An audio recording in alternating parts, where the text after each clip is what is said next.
고린도전서 10장. 형제자매 여러분, 나는 여러분이 이 사실을 알기를 바랍니다. 우리 조상들은 모두 구름의 보호 아래 있었고 바다 가운데를 지나갔습니다.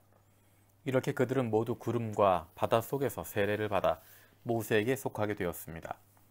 그들은 모두 똑같은 신령한 음식을 먹고 모두 똑같은 신령한 물을 마셨습니다. 그들은 자기들과 동행하는 신령한 바위에서 물을 마신 것입니다. 그 바위는 그리스도였습니다. 그러나 그들의 대다수를 하나님께서는 좋아하지 않으셨습니다. 그들은 광야에서 멸망하고 말았습니다. 이런 일들은 우리 조상들이 악을 좋아한 것과 같이 우리가 악을 좋아하는 사람이 되어서는 안 된다는 것을 우리에게 가르쳐주는 본보기가 되었습니다. 그들 가운데 얼마는 우상을 숭배했습니다. 성경에 기록하기를 백성들이 앉아서 먹고 마셨으며 일어서서 춤을 추었다 하였습니다. 여러분은 그들과 같이 우상 숭배자가 되어서는 안 됩니다. 간음하지 맙시다. 그들 가운데 얼마가 간음을 하였고 하루에 23,000명이나 쓰러져 죽었습니다. 그리스도를 시험하지 맙시다. 그들 가운데 얼마는 그리스도를 시험하였고 뱀에게 물려서 죽었습니다.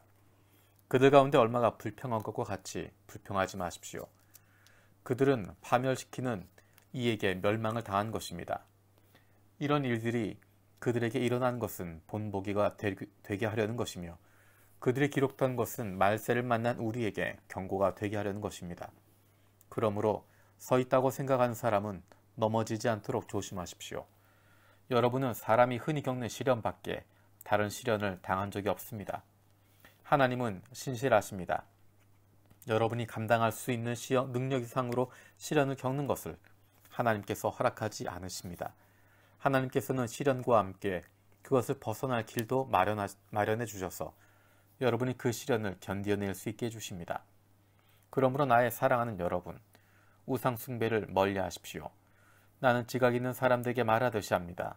내가 하는 말을 판단하십시오. 우리가 축복하는 축복의 잔은 그리스도의 피에 참여함이 아닙니까? 우리가 떼는 빵은 그리스도의 몸에 참여함이 아닙니까? 빵이 하나이므로 우리가 여럿일지라도 한 몸입니다. 그것은 우리가 모두 그 한 덩이 빵을 함께 나누어 먹기 때문입니다. 육신상의 이스라엘 백성을 보십시오. 제물 먹는 사람들은 그 제단에 참여하는 사람이 아닙니까? 그러니 내가 무엇을 말하려는 것입니까? 우상은 무엇이고 우상에게 바친 제물은 무엇입니까? 아무것도 아닙니다. 이방 사람들이 바치는 제물은 귀신에게 바치는 것이지 하나님께 바치는 것이 아닙니다. 여러분이 귀신과 친교를 가지는 사람이 되는 것을 나는 바라지 않습니다. 여러분은 주님의 잔을 마시고 아울러 귀신들의 잔을 마실 수는 없습니다. 여러분은 주님의 식탁에 참여하고 아울러 귀신들의 식탁에 참여할 수는 없습니다. 우리가 주님을 질투하시게 하려는 것입니까? 우리가 주님보다 더 힘이 세다는 말입니까? 모든 것이 다 허용된다고 사람들은 말하지만 모든 것이 다 유익한 것은 아닙니다. 모든 것이 다 허용된다고 사람들은 말하지만 모든 것이 다 덕을 세우는 것은 아닙니다. 아무도 자기의 유익을 추구하지 말고 남의 유익을 추구하십시오. 시장에서 파는 것은 양심을 위한다고 그 출처를 묻지 말고 무엇이든지 다 먹으십시오. 땅과 거기에 가득 찬 것들이 다 주님의 것이기 때문입니다. 불신자들 가운데서 누가 여러분을 초대하여 거기에 가고 싶으면 여러분 앞에 차려놓은 것은 무엇이나 양심을 위한다고 하여 묻지 말고 드십시오. 그러나 어떤 사람이 이것은 제사에 올린 음식입니다 하고 여러분에게 말해주거든 그렇게 말해준 사람과 그 양심을 위해서 먹지 마십시오. 내가 여기에서 양심이라고 말하는 것은 내 양심이 아니라 다른 사람의 양심입니다. 어찌하여 내 자유가 남의 양심의 비판을 받아야 하겠습니까? 내가 감사하는 마음으로 참여하면 내가 감사하는 그 음식 때문에 비방을 받을 까닭이 어디에 있습니까? 그러므로 여러분은 먹든지 마시든지 무슨 일을 하든지 모든 것을 하나님의 영광을 위하여 하십시오. 여러분은 유대 사람에게도 그리스 사람에게도 하나님의 교회에도 걸림돌이 되지 마십시오. 나도 모든 일을 모든 사람의 마음에 들게 하려고 애씁니다. 그것은 내가 내 이로움을 구하지 않고 많은 사람의 이로움을 추구하여 그들이 구원을 받게 하려는 것입니다. 11장. 내가 그리스도를 본받는 사람인 것과 같이 여러분은 나를 본받는 사람이 되십시오. 여러분이 나를 모든 면에서 기억하며 또 내가 여러분에게 전해준 대로 전통을 지키고 있으니 나는 여러분을 칭찬합니다. 그런데 각 남자의 머리는 그리스도요, 여자의 머리는 남자요, 그리스도의 머리는 하나님이신 것을 여러분이 알기를 바랍니다. 남자가 머리에 무엇을 쓰고 기도하거나 예언하는 것은 자기 머리를 부끄럽게 하는 것입니다. 그러나 여자가 머리에 무엇을 쓰지 않은 채로 기도하거나 예언하는 것은 자기 머리를 부끄럽게 하는 것입니다. 그것은 머리를 밀어버린 것과 꼭 마찬가지입니다. 여자가 머리에 아무것도 쓰지 않으려면 머리를 깎아야 합니다. 그러나 머리를 깎거나 미는 것이 여자에게 부끄러운 일이면 머리를 가려야 합니다.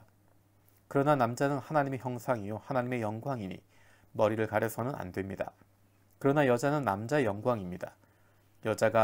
남자가 여자에게서 난 것이 아니라 여자가 남자에게서 났습니다. 또 남자가 여자를 위하여 지으심을 받은 것이 아니라 여자가 남자를 위하여 지으심을 받았습니다. 그러므로 여자는 천사들 때문에 그 머리에 권위의 표를 지니고 있어야 합니다. 그러나 주님 안에서는 남자 없이 여자가 있지 않고 여자 없이 남자가 있지 않습니다. 여자가 남자에게서 난 것과 마찬가지로 남자도 여자의 몸에서 났습니다. 그리고 모든 것은 다 하나님에게서 났습니다. 여러분 스스로 판단해 보십시오. 여자가 머리에 아무것도 쓰지 않은 채로 하나님께 기도하는 것이 마땅한 일이겠습니까? 자연 그 자체가 여러분에게 가르쳐 주지 않습니까? 남자가 머리를 길게 하는 것은 그에게 불명예가 되지만 여자가 머리를 길게 하는 것은 그에게 영광이 되지 않습니까? 긴 머리카락은 그의 머리를 가려주는 구실을 하는 것입니다.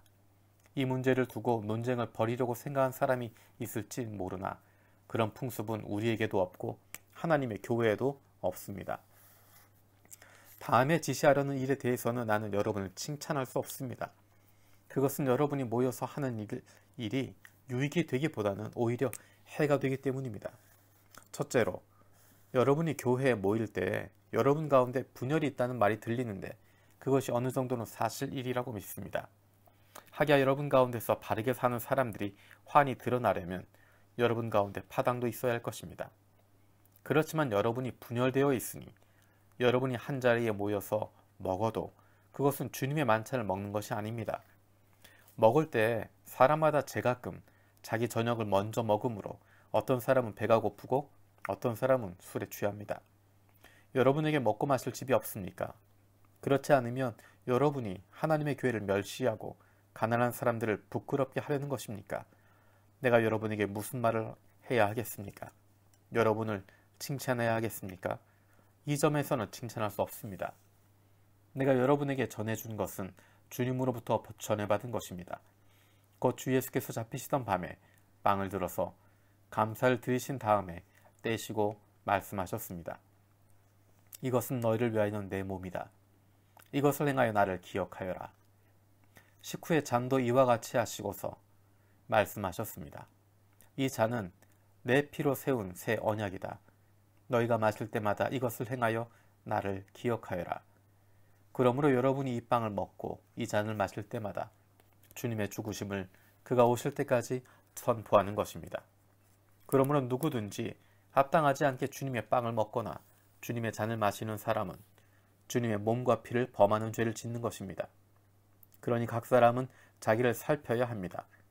그런 다음에 그 빵을 먹고 그 잔을 마셔야 합니다. 몸을 분별함이 없이 먹고 마시는 사람은 자기에게 내릴 심판을 먹고 마시는 것입니다. 이 때문에 여러분 가운데는 몸이 약한 사람과 병든 사람이 많고 죽은 사람도 적지 않습니다. 우리가 스스로 살피면 심판을 받지 않을 것입니다. 그런데 주님께서 우리를 심판하고 징계하시는 것은 우리가 세상과 함께 정죄를 받지 않게 하려 하시려는 것입니다. 그러므로 나의 형제 자매 여러분, 여러분이 먹으려고 모일 때는 서로 기다리십시오. 배가 고픈 사람은 집에서 먹어야 할 것입니다. 그것은 여러분이 모이는 일로 심판받는 일이 없도록 하려는 것입니다. 그 밖에 남은 문제들은 내가 가서 바로잡겠습니다. 12장. 형제자매 여러분, 신령한 은사들에 대하여 여러분이 모르고 지내기를 나는 바라지 않습니다. 알다시피 여러분이 이방 사람일 때에는 여러분은 이리저리 끄는 대로 말 못한 우상에게로 끌려다녔습니다. 그러므로 나는 여러분에게 알려드립니다. 하나님의 영으로 말하는 사람은 아무도 예수는 저주를 받아라 하고 말할 수 없고, 또 성령을 힘입지 않고서는 아무도 예수는 주님이시다 하고 말할 수 없습니다. 은사는 여러 가지나 그것을 주시는 분은 같은 성령이십니다. 섬기는 일은 여러 가지지만 섬김을 받으시는 분은 같은 주님이십니다. 일의 성과는 여러 가지지만 모든 사람에게서 모든 일을 하시는 분은 같은 하나님이십니다. 각 사람에게 성령을 나타내 주시는 것은 공동 이익을 위한 것입니다. 어떤 사람에게는 성령을 통하여 지혜의 말씀을 주시고, 어떤 사람에게는 같은 성령을 따라 지식의 말씀을 주십니다. 어떤 사람에게는 같은 성령으로 믿음을 주시고, 어떤 사람에게는 같은 성령으로 병 고치는 은사를 주십니다. 어떤 사람에게는 기적을 행하는 능력을 주시고, 어떤 사람에게는 예언하는 은사를 주시고, 어떤 사람에게는 영을 분별하는 은사를 주십니다. 어떤 사람에게는 여러 가지 방언을 말하는 은사를 주시고, 어떤 사람에게는 그 방언을 통역하는 은사를 주십니다. 이 모든 일은 한 분이신 같은 성령이 하시며 그는 원하시는 대로 각 사람에게 은사를 나누어 주십니다. 몸은 하나이지만 많은 지체가 있고, 몸의 지체는 많지만 그들이 모두 한 몸이듯이 그리스도도 그러하십니다. 우리는 유대 사람이든지 그리스 사람이든지 종이든지 자유인이든지 모두 한 성령으로 세례를 받아서 한 몸이 되었고, 또 모두 한 성령을 마시게 되었습니다. 몸은 하나의 지체로 되어 있는 것이 아니라 여러 지체로 되어 있습니다. 발이 말하기를 나는 손이 아니니까 몸에 속하는 것이 아니다 한다고 해서 발이 몸에 속하지 않은 것이 아닙니다. 또 귀가 말하기를 나는 눈이 아니니까 몸에 속한 것이 아니다 한다고 해서 귀가 몸에 속하지 않은 것이 아닙니다. 온몸이 다 눈이라면 어떻게 듣겠습니까? 또 온몸이 다 귀라면 어떻게 냄새를 맡겠습니까? 그런데 실은 하나님께서는 원하시는 대로 우리 몸에다가 각각 다른 여러 지체를 두셨습니다. 전체가 하나의 지체로 되어 있다고 하면 몸은 어디 있습니까? 그런데 실은 지체는 여럿이지만 몸은 하나입니다. 그러므로 눈이 손에게 말하기를 너는 내게 쓸데없다 할 수가 없고, 머리가 발에게 말하기를 너는 내게 쓸데가 없다 할 수 없습니다. 그뿐만 아니라 몸의 지체 가운데서 비교적 더 약하게 보이는 지체들이 오히려 더 요긴합니다. 그리고 우리가 덜 명예스러운 것으로 여기는 지체들에게 더욱 풍성한 명예를 덧입히고, 볼품없는 지체들을 더욱더 아름답게 꾸며줍니다. 그러나 아름다운 지체들은 그럴 필요가 없습니다. 하나님께서는 몸을 골고루 짜 맞추셔서 모자라는 지체에게 더 풍성한 명예를 주셨습니다. 그래서 몸에 분열이 생기지 않게 하시고 지체들이 서로 같이 걱정하게 하셨습니다. 한 지체가 고통을 당하면 모든 지체가 함께 고통을 당합니다. 한 지체가 영광을 받으면 모든 지체가 함께 기뻐합니다. 여러분 그리스도의 몸이요 따로따로는 지체들입니다. 하나님께서 교회 안에 몇몇 일꾼을 세우셨습니다. 그들은 첫째는 사도요, 둘째는 예언자요, 셋째는 교사요, 다음은 기적을 행하는 사람이요, 다음은 병 고치는 은사를 받은 사람이요, 남을 도와주는 사람이요, 관리하는 사람이요, 여러 가지 방언으로 말하는 사람입니다. 그러니 모두가 사도이겠습니까? 모두가 예언자이겠습니까? 모두가 교사이겠습니까? 모두가 기적을 행하는 사람이겠습니까? 모두가 병을 고치는 은사를 받은 사람이겠습니까? 모두가 방언으로 말하는 사람이겠습니까? 모두가 통역하는 사람이겠습니까? 그러나 여러분은 더 큰 은사를 열심히 구하십시오.